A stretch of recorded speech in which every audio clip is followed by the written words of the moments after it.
Hola, muchas gracias. Este es el segundo video de este curso de bioestadística, en el cual vamos a ilustrar computacionalmente los conceptos de estadística descriptiva que expusimos en el video anterior y lo vamos a hacer aquí en nuestra RGui del lenguaje de programación R. Vamos a analizar una un conjunto de datos muy famoso que se conoce como el conjunto iris de Fisher por Sir Ronald Fisher. Él, bueno, se puso a tomar algunas medidas de dimensiones en tres especies diferentes de flores con el propósito de desarrollar una metodología que pudiera, a partir de datos, discriminar entre diferentes grupos, en este caso entre diferentes especies de flores. Se llama el discriminante lineal de Fisher, Sir Ronald Fisher. Este conjunto de datos eh, viene ya, digamos, precargado por default en R, se llama así, iris con minúscula. Entonces podemos directamente grabarlo, o bueno, crear un objeto vamos a ponerle de nombre data, que contiene eh, estos datos. Sir Ronald Fisher recolectó 150 flores, 50 de cada especie, y bueno, podemos ver, bueno, y por cierto, en cada una de estas flores, él tomó cuatro medidas: la longitud y el ancho de los pétalos, bueno, de un pétalo, y la longitud y el ancho del sépalo. De manera que para cada una de estas 150 flores tenemos 5 registros. Longitud y ancho del pétalo, ahí van 2. Longitud y ancho del sépalo, ahí van otras 2, llevamos 4. Y la especie de la flor, entonces llevamos 5. Aquí en data, bueno, lo primero que podemos ver es que pues, no se observa claramente eh, nada, ¿no? Despliega aquí todos los datos, desde el 1 hasta el 150. Tenemos que ir aquí hacia arriba para poder ver de qué se trata, ¿no? Cada fila es una flor en particular. Por ejemplo, la flor número 1 tiene esta longitud de sépalo, este ancho de sépalo, esta longitud de pétalo, este ancho de pétalo, y es una flor de la especie Iris setosa, ¿no? También tenemos de la especie Iris versicolor y de la especie Iris virginica. Por eso tenemos 150 observaciones. Bueno, lo primero que quiero mostrar es la función head, o sea, cabeza en inglés. Justamente para que no nos pase esto de que le decimos, a ver, quiero ver la tabla y nos llena la pantalla con información, la función head nos muestra únicamente las primeras 6 filas, de manera que esto es más fácil de visualizar. Aquí podemos ver, bueno, las 6 primeras corresponden a la especie setosa, pero sabemos que en total hay 150. También con la función dim de dimensión podemos ver el tamaño de la tabla. Aquí podemos ver que tiene 150 filas y 5 columnas. Muy bien, para acceder a las columnas, a cada una de las columnas de una tabla, utilizamos el signo de pesos. Es muy importante. Data, signo de pesos, y el nombre de la primera columna, sepal length, es esta columna de acá. Bueno, al hacer eso yo voy a acceder únicamente a los datos contenidos en esta columna, en la que se llama sepal length. Podemos hacer lo mismo para las demás columnas: data, signo de pesos, sepal wide de th, para acceder a la columna que tiene ese nombre. Data, signo de pesos, species, por ejemplo, para acceder únicamente a esa columna, etcétera. Entonces, siempre utilizamos el signo de pesos para acceder a, y de hecho, podemos aquí en nuestro script agregar comentarios si van precedidos con el signo de gato. Usamos el signo de pesos para acceder a las columnas de una tabla. Y podemos hacer eso con todas las demás columnas. Otra forma de acceder a los diferentes elementos de una tabla es mediante el uso de paréntesis cuadrados. Mucho ojo con cuándo se utilizan paréntesis redondos y cuándo paréntesis cuadrados. Recuerden que en general los paréntesis redondos se utilizan para los argumentos de una función y los paréntesis cuadrados los utilizamos para acceder a elementos de una lista, de un vector o en este caso de una tabla. Y se pone primero qué fila queremos ver y separado por una coma qué columna queremos ver. Por ejemplo, si yo pongo data y entre paréntesis cuadrados 1, nada, esto yo lo estoy diciendo aquí en primer lugar que quiero ver la fila 1. Y si yo no le pongo nada aquí en el espacio de las columnas, lo interpreta como todas las columnas. Al poner data, paréntesis cuadrados, 1, nada, me va a dar la fila 1 y todas las columnas. Vamos a ver, ahí tenemos la primera fila únicamente con sus 5 columnas. Yo podría pedirle, no sé, la fila 10 con todas las columnas y pues hace justamente eso, ¿no? Aquí nos indica que estamos viendo la fila 10. O al revés, yo puedo ver la columna 1 con todas las filas. Si yo pongo nada, 1, pues ahí tengo la columna 1. O aquí vamos a darle copiar y pegar. Y yo quiero ver únicamente la columna 5 con todas sus filas y pues es lo que tenemos aquí. Así puede uno jugar con cualquier cosa. Por ejemplo, si yo quiero ver de la fila 1 únicamente la columna 5, pues pongo dentro de paréntesis cuadrados 1,5 y me da justamente esa entrada. O si queremos, por ejemplo, ver únicamente las filas, por decir algo, 1 y 10 con todas sus columnas, pues hay que poner aquí, en el lugar que corresponde a las filas, un vector. Recuerden que los vectores en R siempre van con esta C minúscula. El vector de las filas que queremos ver, en este caso la 1 y la 10, coma nada, para ver todas las columnas. Y pues nos da las filas 1 y 10 con todas las columnas. O si quisiéramos, aquí ya uno puede poner lo que sea, ver las filas 1 y 10 y las columnas, qué sé yo, 1 y 2, pues ponemos aquí un vector 1,2 en el lugar de las columnas y nos da esta tabla que tiene únicamente las filas 1 y 10 y las columnas 1 y 2 de la tabla original. También podemos utilizar esta notación de 2 puntos, 1, 2 puntos, 4, para decirle que queremos todas las filas desde la 1 hasta la 4 y todas las columnas, porque es coma nada. O bien en la posición de las columnas, decirle, a ver, quiero ver las filas desde la 1 hasta la 4 y las columnas desde la 1 hasta la 4, y es lo que nos despliega justamente aquí.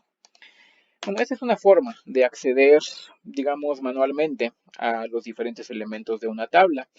Pero a lo mejor nosotros queremos acceder a través de una instrucción condicional. Eso quiere decir, queremos acceder únicamente a aquellas filas, recuerden que cada fila representa una flor, que son de la especie setosa. Para hacer eso, nosotros le decimos, bueno, data, que es el nombre de esta tabla, y adentro de paréntesis cuadrados, en la posición de las filas, vamos a escribir lo siguiente. Únicamente aquellas, ahorita lo explicamos, en los cuales la columna especies de la tabla data es igual a o contiene la información setosa. Vale la pena aquí comentarlo. Data pesos especies es una columna de esta tabla. Es la columna que trae la especie. Recuerden, vamos a verlo por acá. Ok. Este doble signo de igual es una instrucción condicional. Es decir, vamos a ver únicamente aquellos elementos de este vector columna que contengan, que sean iguales a este, este objeto. Setosa es el objeto. Va entre comillas porque es un objeto de tipo carácter. Entonces, si yo pusiera únicamente esta instrucción, yo lo que obtengo es un vector de valores lógicos. Algunos de ellos dicen true y algunos de ellos dicen false. Van a decir true aquellos elementos en los cuales se cumple esta condición. La condición es que la entrada de este vector sea igual a setosa. Y van a decir false aquellos en los que no se cumple la condición. Bueno, si yo pongo este vector de variables lógicas aquí en la posición de las filas, me va a devolver únicamente las filas donde se cumple la condición. Es decir, me regresa una tabla con, fíjense, 50 filas, únicamente aquellas donde esta columna, la columna de especie, es igual a setosa. O podríamos poner también, de aquí a copiar y pegar, yo quiero ver únicamente aquellos en los que la especie es igual a, ¿cómo se llamaba? A ver si color. Y me devuelve únicamente esas 50 filas de la tabla. Bueno, eso va a ser importante también más adelante. Con la función class, nosotros podemos preguntarle a R de qué tipo es un cierto objeto. Por ejemplo, el vector columna sepal_length, podemos ver que es de tipo numérico. Y no así el vector columna que se llama especies. Ese no es numérico. Ese aquí podemos ver que es de tipo factor. ¿Va? Bueno, y con la función levels, nosotros podemos ver los diferentes niveles o valores diferentes que tiene un factor. Vemos que hay 3 valores diferentes dentro de esta columna. Algunos se llaman setosa, otros se llaman versicolor y otros se llaman virgínica. También otra función que es importante es la función names, o sea, nombres en inglés, con la cual nosotros podemos ver los nombres de las diferentes columnas de una tabla. Recuerden que data tiene 5 columnas y bueno, con esto podemos ver que las columnas se llaman sepal_length, sepal_width, petal_length, petal_width y species. Van entre comillas porque los nombres son objetos de tipo carácter. Pero bueno, entrando ahora sí al tema de estadística descriptiva, vamos a empezar con las medidas de tendencia central. La primera que discutimos en la clase de teoría fue la media, que es simplemente el promedio aritmético de un conjunto de datos y se calcula en R con la función min. Min precisamente significa promedio en inglés.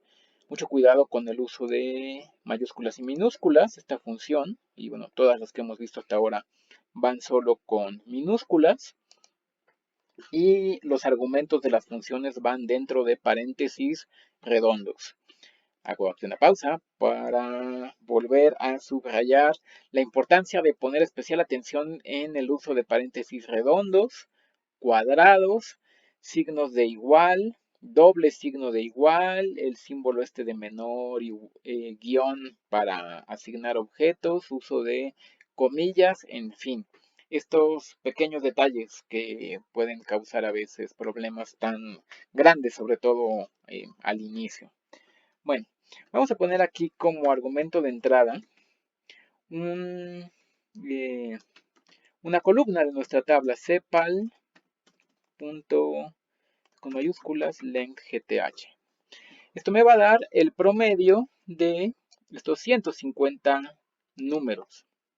Podemos ver, es un promedio de 5.84. Podemos hacer eso para todas las demás columnas.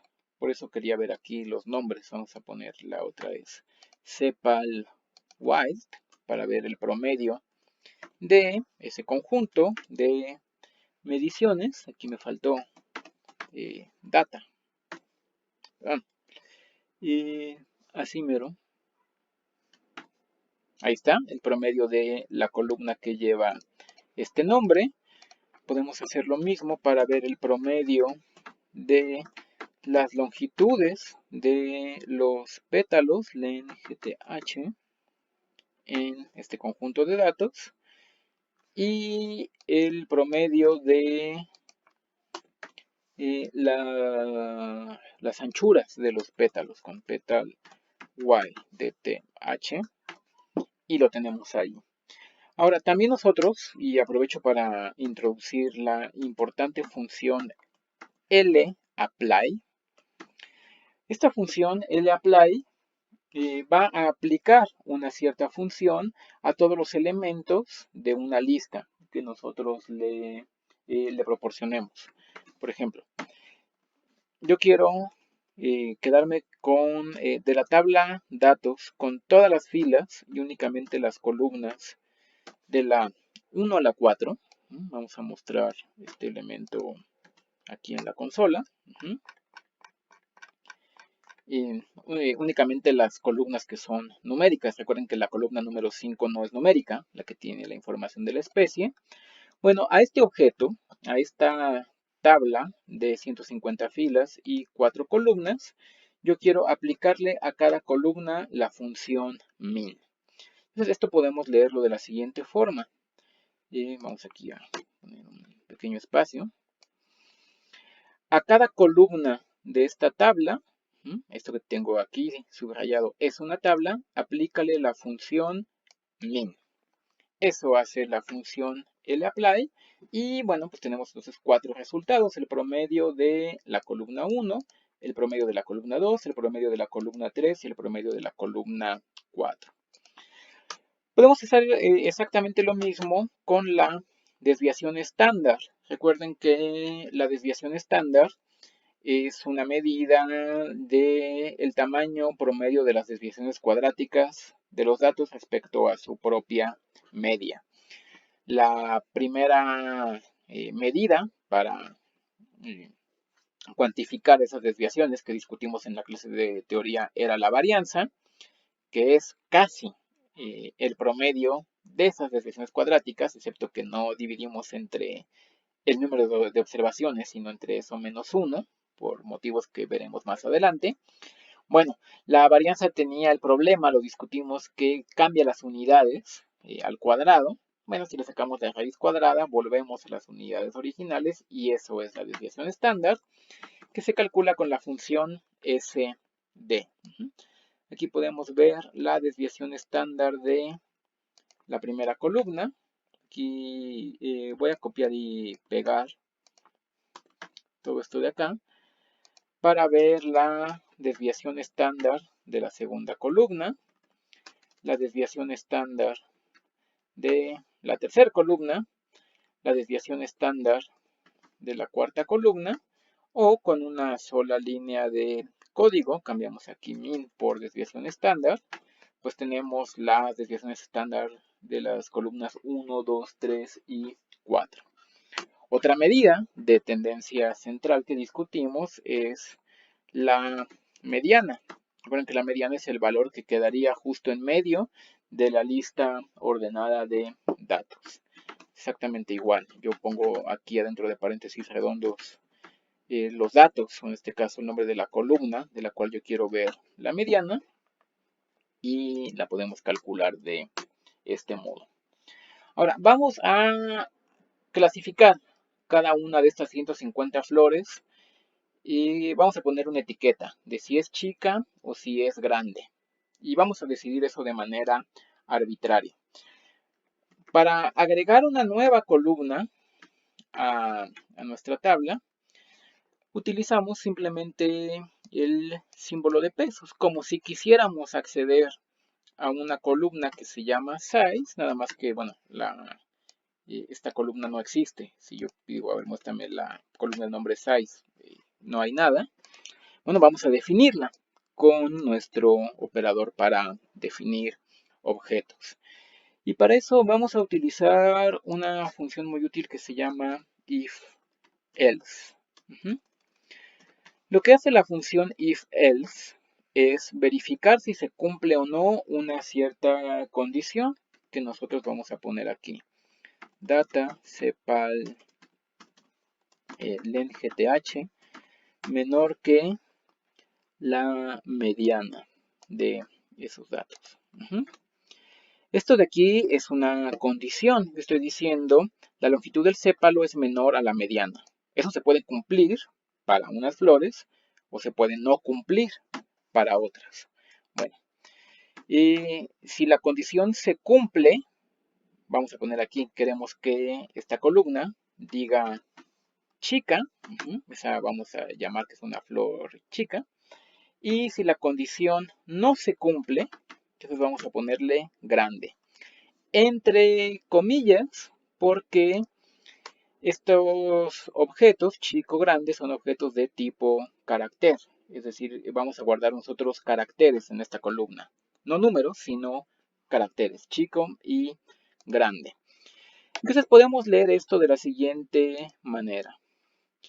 Créame una nueva columna en estos datos que se llame size y que contenga lo siguiente.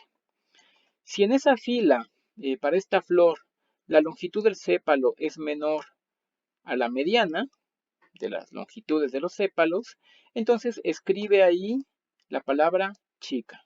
Si sí se cumple esta condición de acá. Si no se cumple, significa es mayor o igual, bueno, entonces escribe esta palabra, grande. Vamos a coger esta instrucción y ahí está. Tenemos ahora una nueva columna en nuestra tabla que nos dice, bueno, algunas flores de acuerdo a este criterio las catalogó como chicas y otras como grandes. ¿Cuántas habrá puesto como chicas y cuántas como grandes? Eso lo podemos ver con la función table. Recuerden que la función table lo que hace es un conteo de cuántas veces aparece cada elemento de un vector o de una lista de números. Si le pongo como argumento de entrada a la función table esta columna, data size, pues yo veo que hay dos posibles valores. Chica y grande. Bueno, hay 73 flores que son chicas y 77 que son grandes. Y en efecto son las 150 porque 73 más 77 es igual a 150. Bueno, también podemos ver una tabla de este tipo, pero distinguida por especie. Es decir, yo no quiero ver nada más cuántas hay chicas y cuántas hay grandes en toda esta muestra de 150 flores, sino yo quiero ver por cada grupo. Hay 3 grupos en esta tabla.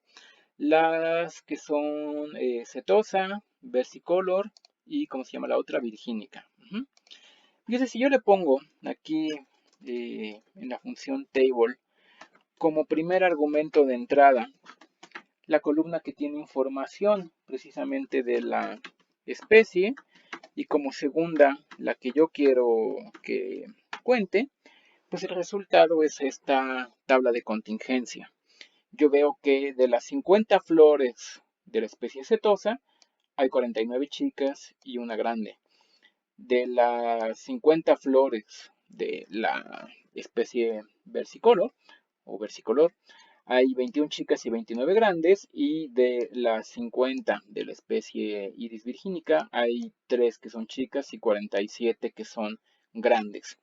Una tabla de este tipo, desglosado hacia una cierta categoría, chico grande es la categoría, por los diferentes grupos o subgrupos de la población, se llama una tabla de contingencia y podemos calcularlos con esta función table.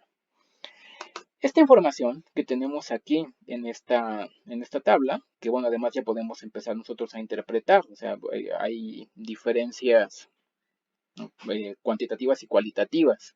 Por ejemplo, las flores de tipo setosa son en general más chicas que las virgínicas, ¿no? 49 son chicas y una grande, y de las virgínicas son 3 chicas y 47 grandes. Bueno, eso lo podemos visualizar también con un diagrama de tipo mosaico, el cual se realiza con la función mosaic plot. Vamos a poner aquí que nosotros queremos un diagrama de mosaico de esta tabla de contingencia y lo tenemos aquí. Podemos ver de la flor setosa hay pues un montón de chicas, esta barra grandota y bien poquitas grandes. De el segundo tipo de flores están como que mitad y mitad, más grandes que chicas, pero hay más o menos. Y de las virgínicas, pues sí hay muchas más grandes que chicas. Este es un diagrama de mosaico con todas las opciones que nos da R. Por default, nosotros podemos agregar bastantes elementos de personalización a esta visualización. Por ejemplo, yo puedo ponerle que agregue un código de color con color igual a true. Ahorita vemos cómo se ve. Yo puedo cambiar el nombre del eje X, que se llame, ahí tengo la información yo de la especie. Yo puedo cambiar también el nombre del eje Y. Voy aquí a poner esto en español para poder acceder a la ñ, que diga tamaño. Y yo puedo cambiar el título del gráfico con la opción main. Yo quiero que se llame tamaño. Vamos a volver a poner tamaño de las flores por especie. Bueno, con esto ya el eje X va a tener nombre, el eje Y también. Vamos a cambiar el título que da por default y al menos aquí ya pone un código de color, al menos un código de grises, ¿no? Estas visualizaciones, cualquier gráfica que nosotros hagamos en R, nosotros podemos guardarla en la computadora en diferentes formatos para utilizarlas más adelante cuando escribamos un reporte, una práctica, un artículo, un póster o lo que sea.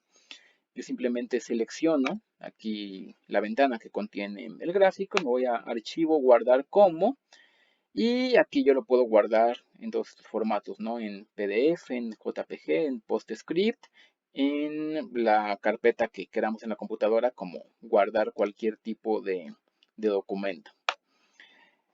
Pero bueno, vamos ahorita a dividir nuestra tabla en tres.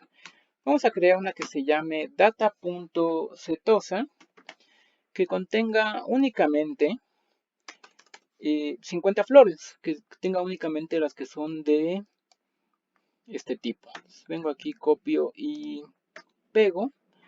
Y con esto yo creo una subtabla que contiene únicamente a las setosas. Yo hago lo mismo para las de la segunda y los de la tercera especie. Control V. La segunda se llama, ¿cómo quedamos? Ver si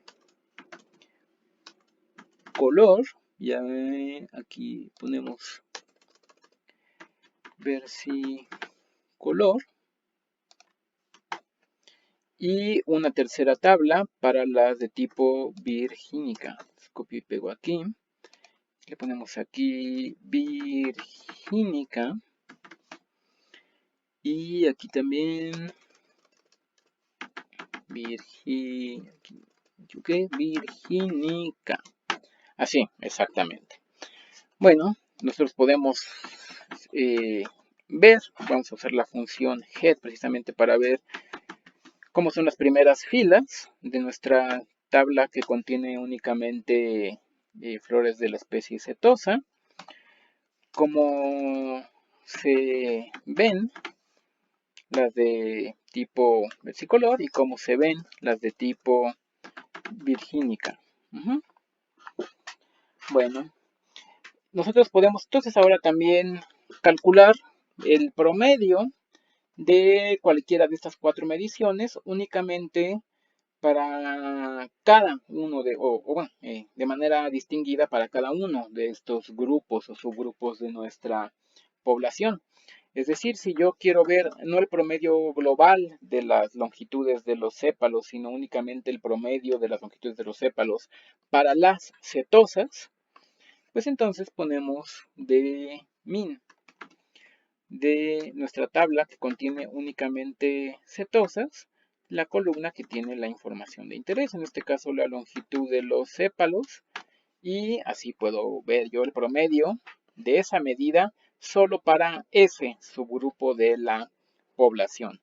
O bien, volviendo a esta función lapply, yo puedo ver en una sola línea de comando los promedios de cada una de estas 4 mediciones únicamente para las poblaciones que son, bueno, para las flores que son de la especie setosa, perdón, aquí no es el promedio, que había calculado yo la desviación estándar. Ahí está el promedio. O bien para las que son de la especie versicolor, o bien para las que son de la especie virgínica. Aquí nada más estoy yo copiando y pegando. Aquí, virgínica. Y ahí lo tenemos, ¿no? Para hacer los análisis, digamos, como que grupo a grupo. Vamos a ir ahora finalmente al tema de las visualizaciones. Vamos a empezar con los histogramas. Un histograma en R se hace con la función hist. Y nada más, algo muy sencillo sería únicamente con un argumento de entrada, cuáles son los datos de los cuales tú quieres hacer el histograma, length. Vamos a darle control R y... aquí me equivoqué porque length va con mayúscula. Mucho ojo con el uso de mayúsculas y minúsculas. Y ahí está.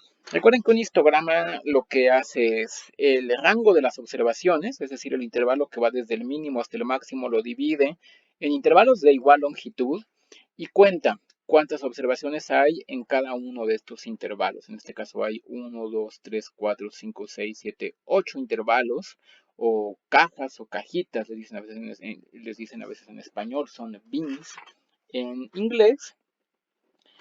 Y bueno, hay 5 flores en esta muestra de 150 que tienen una longitud del sépalo de entre 4 y 4.5. Hay 20 y algo, aquí habría que ver, me parece que debe ser 27, que tienen una longitud de entre 4.5 y 5, y así podemos interpretar cada una de estas barras. Pueden ver el video, el primer video de este curso en este canal para una discusión teórica de qué es un histograma y cómo debemos interpretarlo. Sin embargo, bueno, esto es como algo podría hacerse, digamos, más atractivo visualmente si nosotros lo personalizamos. Podemos, por ejemplo, cambiarle el nombre al eje X, que diga, vamos a ponerlo aquí en español, longitud del sépalo. Y vamos a cambiarle el nombre al eje Y, porque por default nos lo da en inglés, que salga en español, hay que ponerle frecuencia. Ojo con el uso de comillas y con el uso del signo igual. Vamos a ponerle un nombre más adecuado al histograma. Vamos a ponerle histograma de las longitudes de los sépalos. Cierro con comillas, no coma. Y a lo mejor yo quiero que el histograma sea de color, qué sé yo, púrpura, purple en inglés. Bueno, vamos a volver aquí a ponerlo en inglés, a ver cómo se ve. Y bueno, pues ya digo, no vamos a discutir aquí si el color púrpura se ve bonito o no. Eso es ya cuestión de gustos. Pero así es como nosotros podemos agregar elementos de personalización a nuestros gráficos y visualizaciones. Una vez que ya estamos satisfechos con el resultado, pues nos vamos a archivo, guardar como, y lo guardamos en nuestra computadora para su uso posterior. Muy bien, me cierro aquí esta ventana. Vamos ahora a graficar eh, en un solo cuadro 4 histogramas, porque recuerden que tenemos 4 medidas para cada una de las flores. Para eso vamos a introducir una función que se llama par. Lo que es esta función par es que va a abrir un cuadro para meter gráficas. Y ya luego hay que decirle qué gráficas queremos meter. Aquí adentro de estos paréntesis nosotros vamos a poner principalmente dos cosas. De qué tamaño queremos que sea este espacio para graficar. Va a ser una tabla de cuántas filas por cuántas columnas. Eso en primer lugar. Y qué margen o márgenes queremos nosotros que haya entre cada una de las gráficas. Para especificar la dimensión de este cuadro, usamos la opción que se llama mfrow.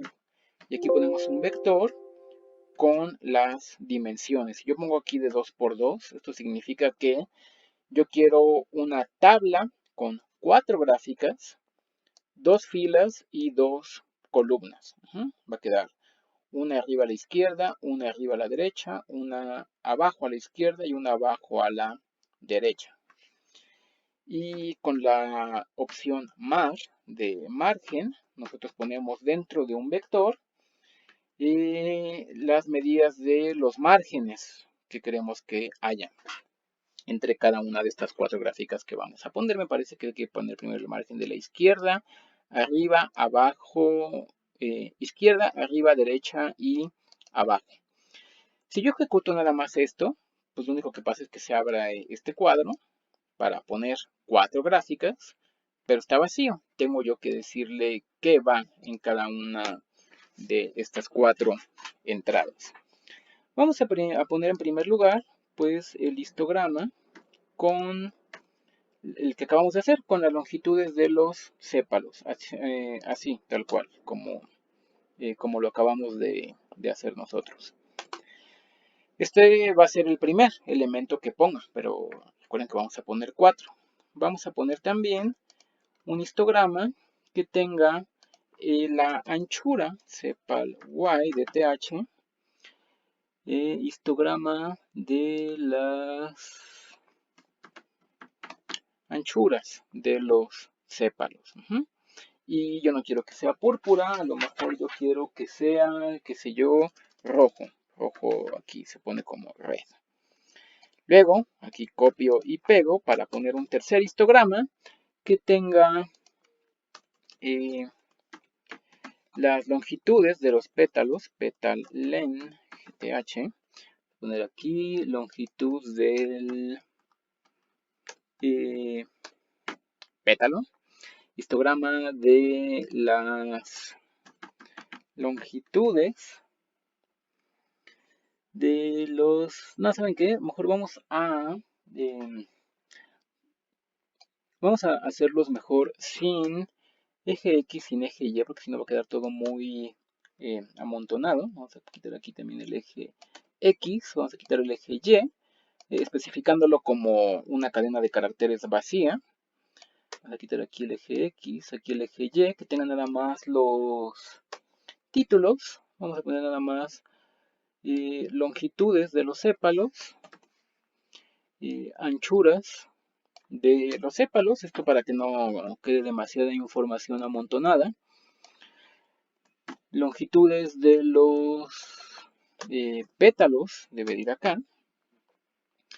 y me falta uno, que va a ser el de las anchuras, petal width, y de TH, y anchura de los pétalos. Y queremos que el primero sea de color púrpura, el segundo de color rojo, el tercero puede ser, por ejemplo, de color azul, y el cuarto de color naranja. Si le ponemos aquí orange. Entonces, si yo corro todo esto desde la función par, luego cada uno de estas 4 instrucciones para hacer histogramas, pues el resultado es un arreglo de 2 por 2. Cada entrada de este arreglo contiene el gráfico que yo le dije. no tienen necesariamente que ser los 4 del mismo tipo. Puede ser aquí un histograma, aquí un diagrama de dispersión, aquí un diagrama de caja, en fin, puede ir cualquier tipo de gráfico en cada una de estas entradas. Aquí además, pues uno ya puede ir haciendo algunas interpretaciones, al menos a ojo, ¿no? Vemos que hay como ciertos elementos de normalidad en la anchura de los sépalos, quizá un poco menos, pero algo se alcanza a ver en las longitudes de los sépalos. Y no es tan claro que hay elementos de normalidad. Más adelante en este curso vamos a hablar de qué significa eso. Pero parece que las longitudes y las anchuras de los pétalos no son tan simétricas, ¿no? Como que tienen un sesgo hacia, hacia abajo. Hay muchos valores chiquitos y por eso vemos barras aquí muy altas para los valores bajos. Muy bien, eso en cuanto a los histogramas. Los diagramas de caja o de caja con bigotes que inventó este señor John Tukey, también vean el primer video para una discusión teórica de qué son estos diagramas y cómo interpretarlos, pero se realizan mediante la función boxplot. Es una gráfica de caja.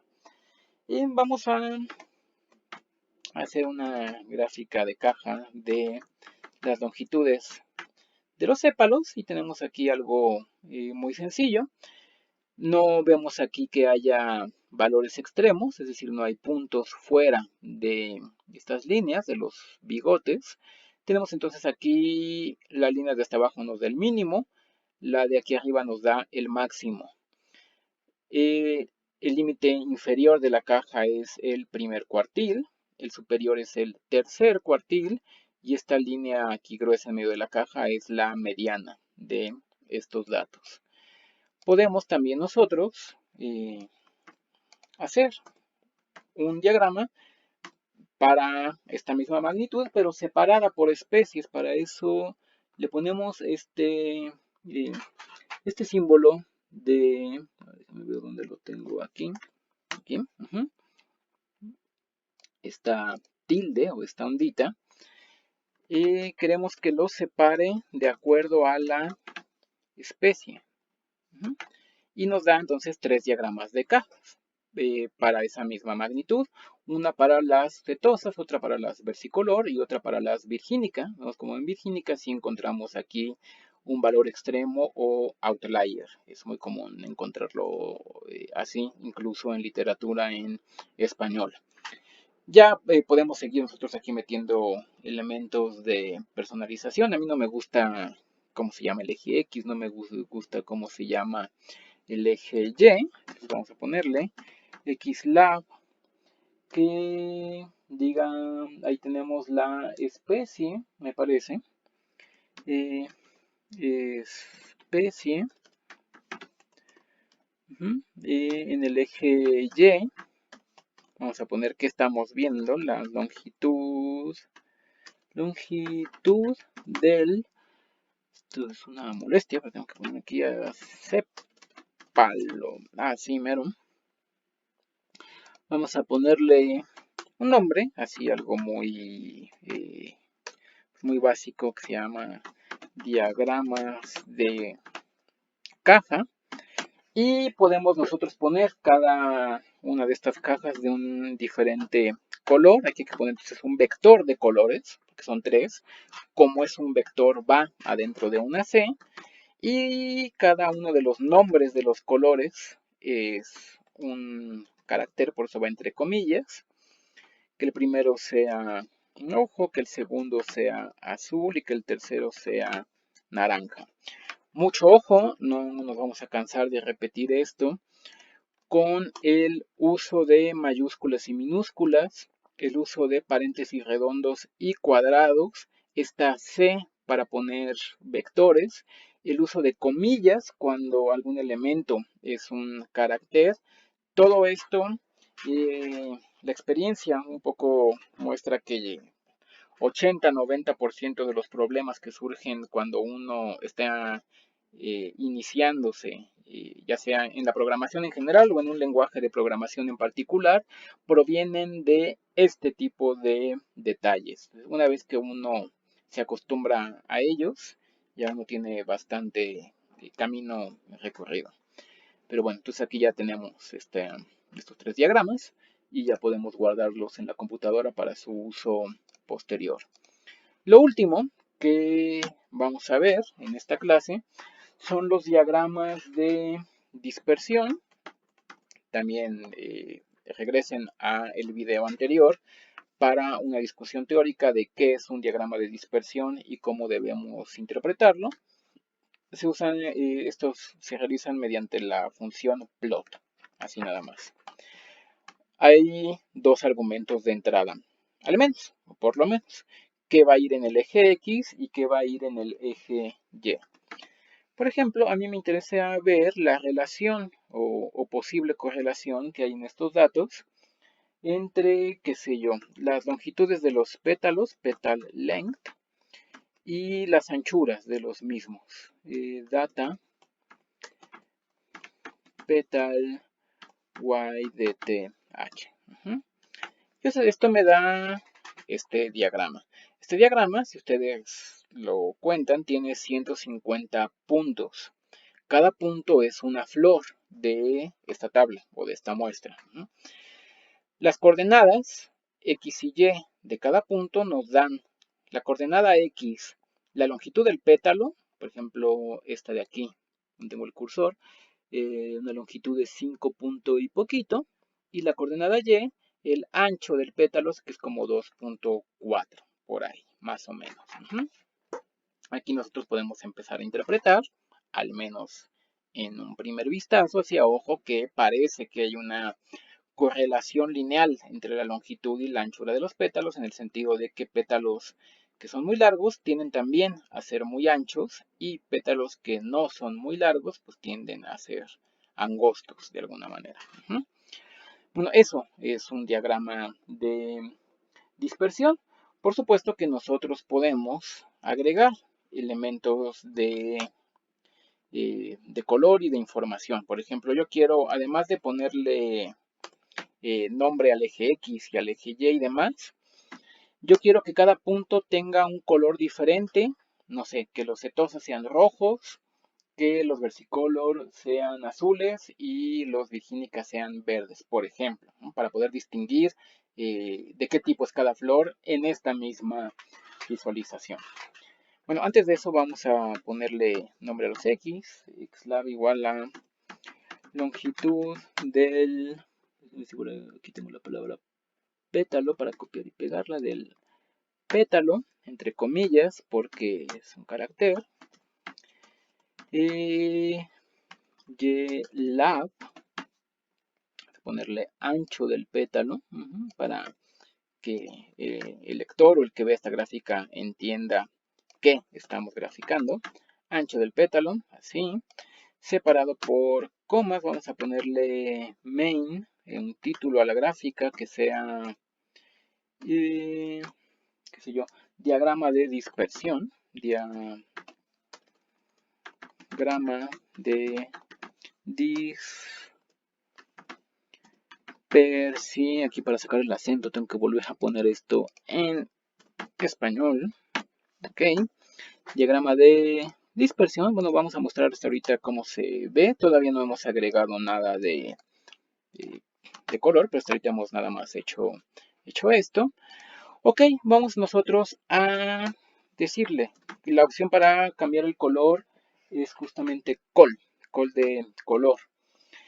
Vamos a poner aquí un vector de colores que sean red, por ejemplo, blue y green, de acuerdo a la información que haya en la columna data species. Vean, si yo nada más pusiera esto de aquí, es un vector de 3 entradas, red, blue, green, ¿no? Los nombres de 3 colores. Ahora, si yo le pongo aquí al lado estos paréntesis cuadrados y la información de este data species, lo que yo voy a obtener es que, a ver, vamos a verlo, a ver si lo hicimos bien. Ah, claro, porque esto debe de ir con mayúsculas. Les digo que hay que tener cuidado con el uso de mayúsculas, pero no me hacen caso. A ver, ¿dónde estamos? Aquí. Aquí yo obtengo un vector de 150 entradas, donde tengo rojo, todos aquellos donde data species es de un tipo, blue donde es de otro y green donde es de otro. Entonces, si yo agrego esto aquí al gráfico, lo que va a pasar es que cada punto de los 150 le va a dar un color diferente, y rojo, azul o verde, de acuerdo al valor que haya en la columna Data Species. Y aquí tenemos entonces cada punto de diferente color.